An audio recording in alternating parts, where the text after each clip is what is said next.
Abbiamo seguito pedissequamente quanto previsto dalla Costituzione, chiediamo le 23 materie, abbiamo rinforzato la nostra richiesta con un referendum al quale hanno partecipato 2.328.000 venti.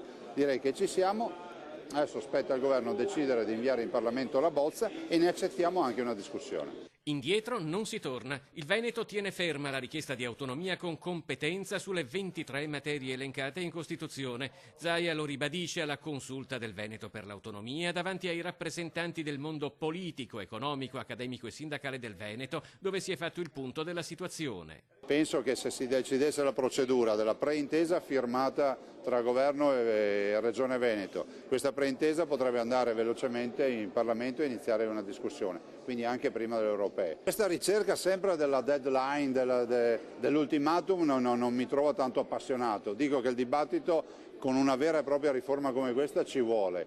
Dico a tutti che noi siamo sul pezzo, non si è assolutamente rallentata la macchina, tant'è vero che come vedete il dibattito c'è tutti i giorni. Un percorso che potrebbe essere illustrato al ministro Stefani nel corso di un incontro convocato giovedì al quale parteciperanno anche i presidenti di Lombardia ed Emilia-Romagna. Le 23 materie sono scritte e elencate in maniera puntuale in Costituzione. Quanto alla norma finanziaria che abbiamo definito con il MEF, è una norma assolutamente rispettosa delle altre regioni, non è una secessione dei ricchi come dice qualcuno, anzi invito tutti ad andare a leggersi la norma e a leggere quello che chiediamo. Zaia non teme che il processo verso l'autonomia possa essere ostacolato da polemiche interne alla maggioranza di governo. Io ho fiducia della maggioranza, visto e considerato che è rappresentata da due partiti che hanno sempre sostenuto l'autonomia, l'hanno messa nel contratto di governo e l'hanno anche messa nel DEF.